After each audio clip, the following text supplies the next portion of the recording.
But what the volume profile gives you is a little bit more detail, because what it does show is within this 30-minute period, in fact, this is where people really didn't want to trade. Combining the two is really vital. Time alone, particularly for a day trader, is not enough. Yeah. And so this is where the volume profile adds that extra layer. I don't think you can use one without the other. What I want to cover today is what the distinctions are between the two. So how a market profile is created, how a volume profile is created, why you need one or the other, and why actually using the two combined is now a very useful tool. I'll compare these with candlesticks as well, so that you can see the sort of what you're gaining from using a volume or a market profile. So we're going to cover the basics, and then part two, we're going to look at some application for each of these. This is how we do most of our kind of education. It's about get the principles down, then application. If you want to learn more about that, click on the link below. Right, let's get to it then. Market profile charts. These are your TPO charts, as you may hear them referred to as. TPO stands for time, price, opportunity. You don't need to know that. In simple, TPOs are the letters that you can see on the middle image. So let's start with how these get created. A TPO chart effectively follows on from a 30-minute candle chart. So this is a 30-minute candle chart of an S&P regular trading hours session. If you're unsure what that means, further on I'll explain what the RTH session is. So 30 minutes candlesticks. What this gives you, very importantly, and you have to have candlesticks, is it gives you a sequence of what's happened throughout the day. You see early on we have dropped, and then we spent much of the rest of the day in a reasonably tight range, chopping up and down, up and down. So that's what your candlesticks give you. Now, candlesticks are very useful in giving you a sense of strength of movement from the sort of larger bodied candles, and wicks to show rejection of prices. Most people know this. Now, what a profile does is it assigns a letter to each of these candles. So here we start off with the A's at the top, and then B, C, D. So you see that that big drop over here is the D print. The idea of this is, rather than it focusing on the shape of the candles, it just gives you a sense of the range within, or the range that was traded within that 30-minute period of time. And it stacks them all next to each other. So this chart essentially is the same as this, just with no wicks and bodies. But really, where a profile comes into its own, this is a market profile, is when you stack them together. Because unlike candles, which show sequence, the idea of a profile is not to show sequence, but to show value. Where were people more inclined to trade? And what you see here, and the way that you interpret that, is simply more letters stacked together suggests that more 30-minute candles have traded across that same price. This suggests that people are happy to trade here. This is a good sense of value. The market starts up here. No one sees value in buying, which is why the price drops. Yes, there are going to be some sellers, but sellers then chase the market down, market drops, and then you find value, which is the area where sellers are quite happy still to be selling and buyers are quite happy to be buying. And this is why we spend a lot of time in this area here. So the whole point of a profile, a market profile chart originally, bearing in mind that these were created back in the trading pits when you didn't have the level of information that you could just feed into a screen. This was something that was quite easy to draw, because you could just mark off the high and low of certain periods of the day, lay them over each other, and this way you get a sense of where the market really likes to spend time. So the assumption is markets accept value, and so therefore once the market has accepted value in this area, we can now move away. And that's the sort of basic premise of it. So that's your market profile. That's how it's constructed. Nice and simple. It's a sort of derivation from a 30-minute candle chart. Crucially, it gives you sequence because it shows you where the move starts, the A print. And so you then follow the alphabet through, so you get the sequence of the day, and then you get a sense of shape. Shape is vitally important when you're looking at profiles. This is your classic B shape profile. So let's get on to a volume profile. What a volume profile does is it shows you, nice and simple, the number of contracts traded at any individual price. More contracts traded, larger histogram. So it's different to volume that you get volume per half an hour or per 5 minutes at the bottom of a chart. This gives you the amount of volume traded at any particular price. Now, this suggests then where people are most keen to trade, which also, as you see in this example, lines up very much with where the most time was spent. But this alone doesn't massively help. If you've just got a volume profile, you have no idea where we opened, where we closed. It could be anywhere in here. So the volume profile, without a sense of sequence, without at least overlaying it on a 30-minute chart or a 15-minute chart, whatever time frame you want, does not actually offer you all that much. It just gives you a sense of where volume was done. But when in the day it was done is very, very important. So it needs to be used in conjunction with a candle chart, and increasingly is used in conjunction with your TPO or your market profile chart. So what we then get here is, by overlaying the volume profile on top of your market profile, now what you have is a situation where we're getting a little bit more precision.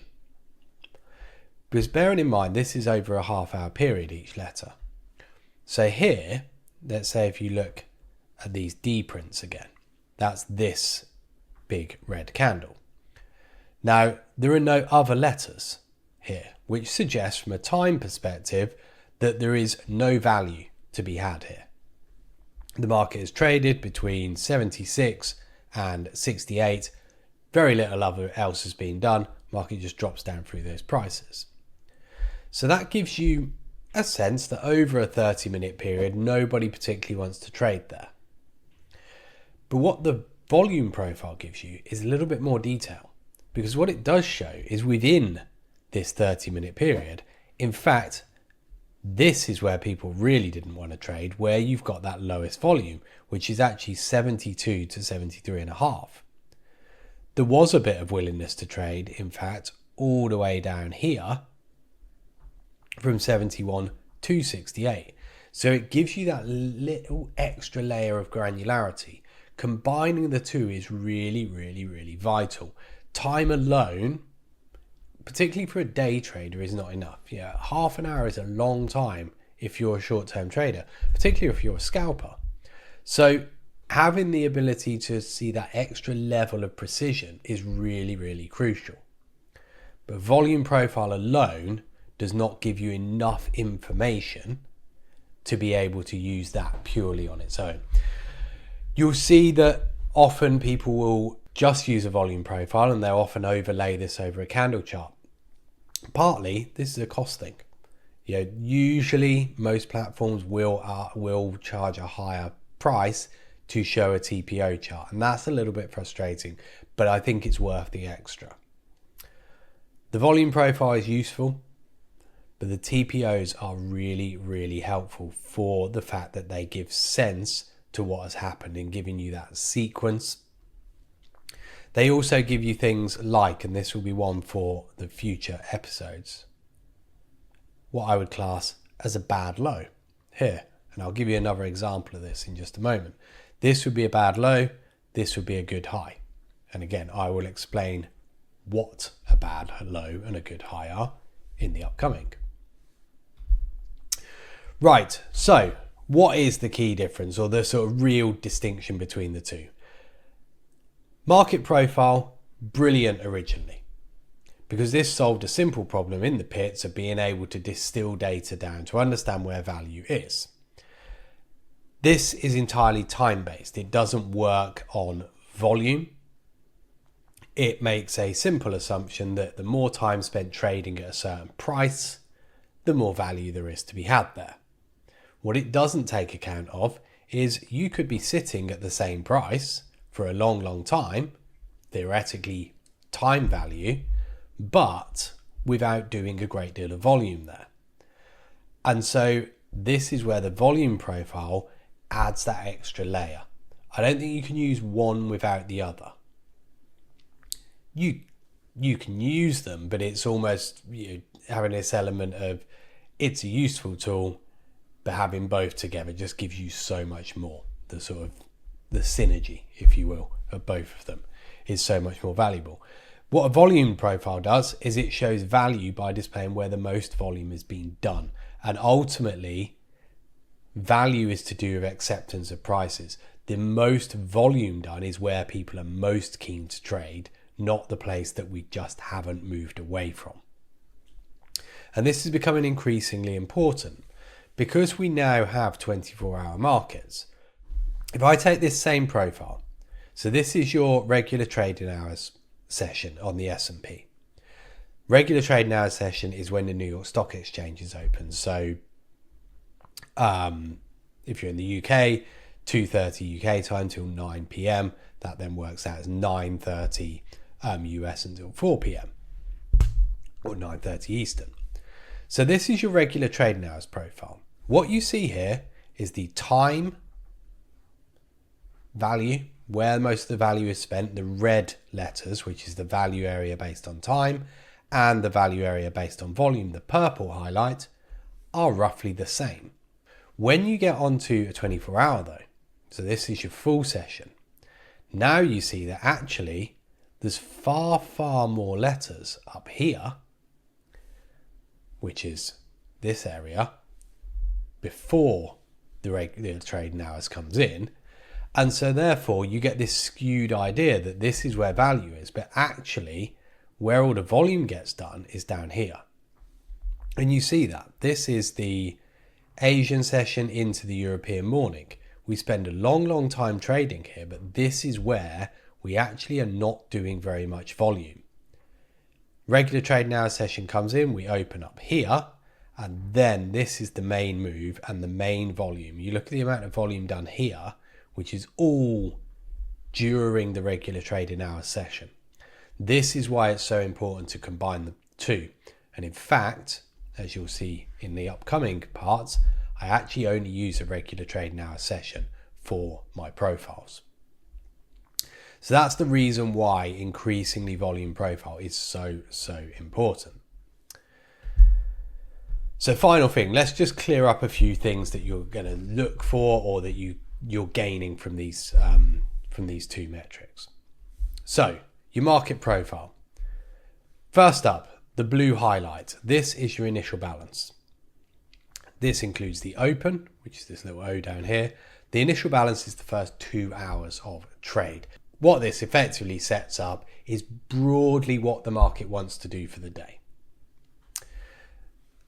I didn't mention TPOs. TPOs are just the letters. So you have an A, B, C, D, E, F, G, etc., etc. Your point of control is, from a time perspective, where the most letters are. And your value area is the red. This is calculated as where 70% of the letters are. And it works on a kind of standard deviation basis. So where is 70% of all of the letters around that point of control? You have single prints, the B's in this instance. So this was another day where we actually went up. So this is a classic P-shaped day. You have single prints which show a lack of willingness to trade at these prices. In this instance, 77 up to 85. You have a tail. A tail is distinguishable the day after. Difficulty with tails is you can't have a tail until the day is over, but a tail shows a rejection of price. This will be formed at the extreme of a day. You need a tail to indicate a high or a low. When you get a level that looks like this, a high that looks like this is what you would consider a bad high. It does not suggest that the auction has finished. This is a subject for upcoming, but this suggests that the market will go higher. This suggests that we do not need to go lower, certainly not before we go higher. So that's what your tail and your bad high show you. And then we have a close, which is illustrated nice and simply by the little asterisks. So you're getting a lot of information from the letters, and this is why you need to combine the two. A volume profile, on the other hand, this gives you a VPOC. This is the volume point of control. So the point where the most volume has been done. Generally quite obvious to spot, and also highlighted by the pink line. You have a value area. This is where 70% of the volume has been done. And then you have the value area high and low, which are either side of this. And the other final thing that a volume profile gives you is these, what I would call high and low volume nodes. Where else are you seeing a decent amount of volume? Where are you seeing a distinct lack of volume? So you actually got some volume down here, 72 to 73. Remember, on the previous one, that was where we lacked volume. One principle to remember, profiles fill in prior areas of lower volume. This was the day after the one that we just previously looked at. It fills that in, and then we trade with a distinct lack of volume through an area where we did previously have a lot of volume.